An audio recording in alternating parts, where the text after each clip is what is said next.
안녕하십니까 여러분, 제리입니다. 자, 오늘은 제가 작은 삽목이들 몇 개를 갖고 왔어요. 이제 삽목 끝나고 이제 가식해가지고 정식까지 간 애들이에요. 오늘의 주제는 뭐냐면요, 제라늄 과습이에요. 과습. 여름이 다가오니까 과습 걱정들이 훨씬 더 많으시죠. 근데 저도 1년 전 초보일 때 과습이 무섭다, 과습 오면 물음이 온다, 뭐 이런 얘기를 엄청 많이 들었는데, 근데 문제는 과습 증상이 뭔지 모르겠는 거예요. 그냥 물음이 올 때까지 방치했다가 물렀구나 이렇게 생각을 한 거예요. 근데 이제 좀 시간이 지나고 나니까 키워보다 보니까 물음이 오기 전에 얘가 과습을 먹었다 이 증상이 있더라고요. 제가 한번 그걸 보여드리려고 합니다. 먼저 얘는 지금 정상적인 하엽이에요. 하엽. 그러니까 잎이 오래되면 이제 늙어서 떨어지는 거잖아요. 이 아래쪽 잎부터 당연히 하엽이 생기고요. 위치상으로 볼 때나 이 이파리가 이 밖에서부터 지금 노랗게 안에는 연두색 요렇게 가다가 쭉 노래지거든요. 이건 정상적인 하엽이에요.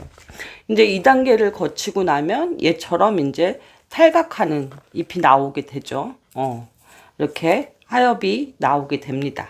그런데 과습으로 오는 잎은 달라요.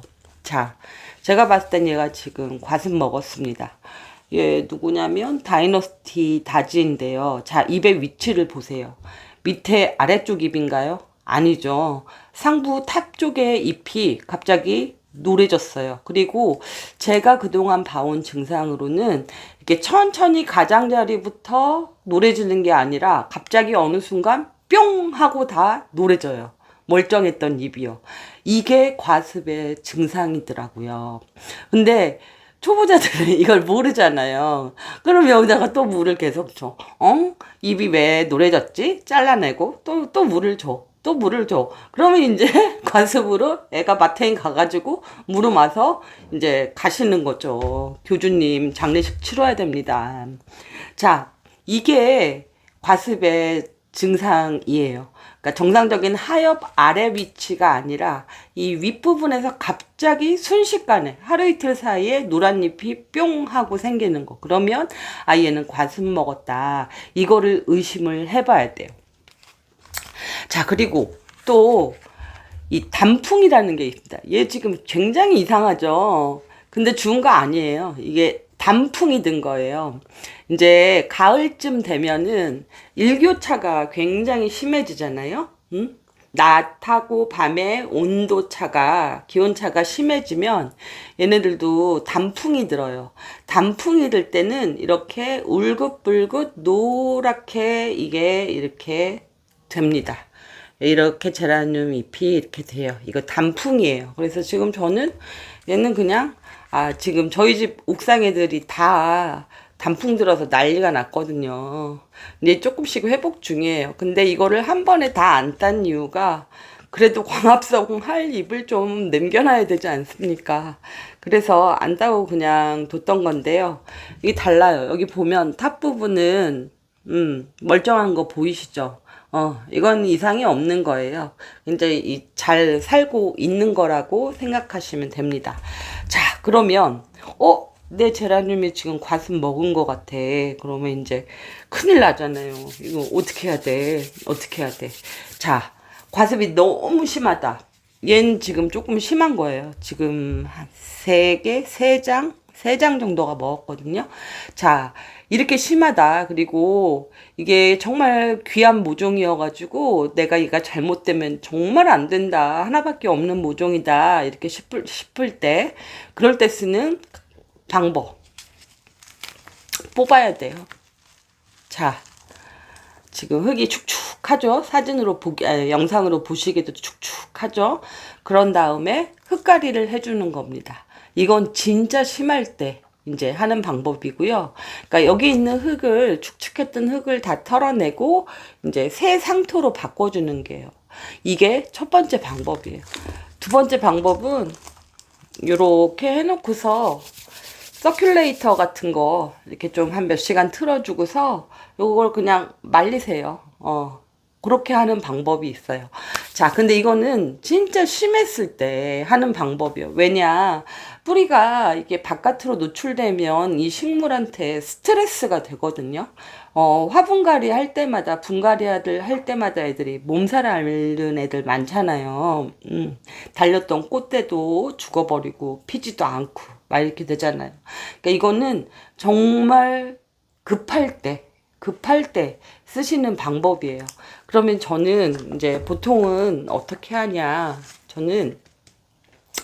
저는 보통 이렇게 해요.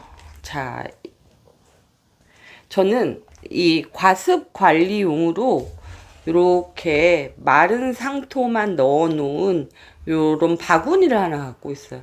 요 바구니는 항상 비어 있어요.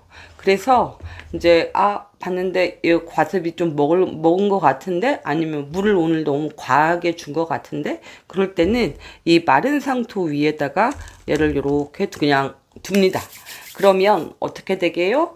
요 밑에 화분 구멍으로 습기가 이 마른 상토가 이 습기를 빼내 나가요. 그래서 물기를 제거하는데 좀 도움이 되죠.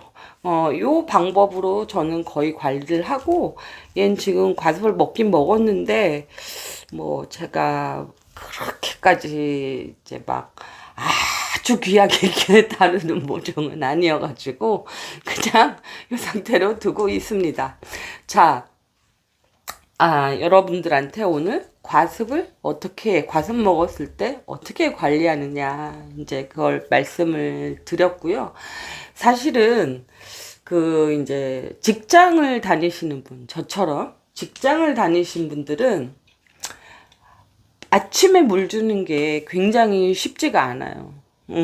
이게 계절에 따라 물 주는 게 다르거든요. 여름 같은 경우에는 저녁쯤에, 늦 오후쯤에 주는 게 좋고요. 다른 계절에는 아침에 주는 게 좋다고들 얘기를 하십니다. 아마 여름에는 이제 그 화분이나 이런 게 아주 뜨겁게 달궈져 있을 거니까 그게 좀 식고 나면 이제 물을 주라는 얘기인 것 같아요. 근데 직장인들 아침에 물 줄 시간이 어디 있습니까? 사실은 더군다나 아이들 키우시는 엄마들 아침 시간이 얼마나 바빠요. 저도 마찬가지로 저는 이제 아침잠이 많아서 아침에 물을 못 줘요. 그래서 저는 거의 퇴근하고 나서 줍니다. 근데 퇴근하고 나서 이제 밤에 물을 줬잖아요. 그럼 얘가 이제 과습오기가 쉽단 말이에요. 제가 거의 쓰는 방법. 저는 물을 줬으면 이렇게 마른 상토 위에 올려놓고요. 식물등을 그날 밤은 12시까지 돌려버립니다.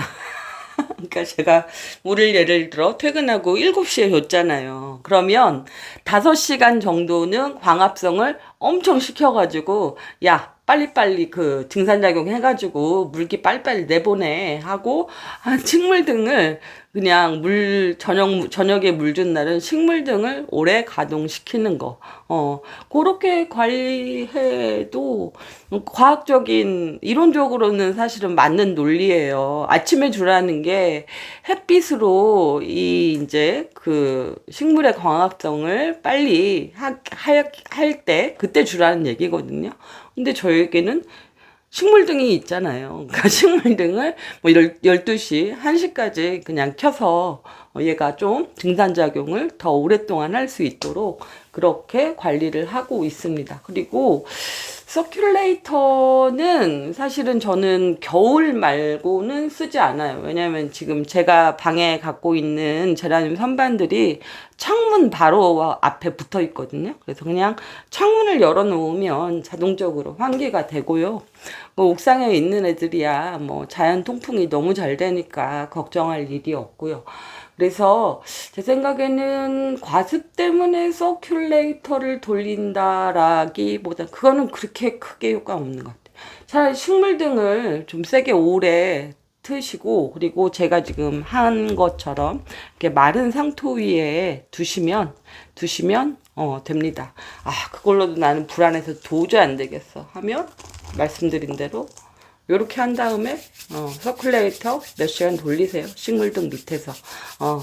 제일 초보들한테 제일 중요한 건 과습의 증상을 아는 겁니다. 몰랐어요, 저도. 누가 이런 걸 알려줬나요? 모르는 상태로 애가 이런데도 왜 노란 잎이지? 자르고 물도 주고 자르고 물도 주고 그러면 이제 물어보는 거죠. 하여튼 과습의 증상에 대해서 오늘은 핵심은 그것이고요.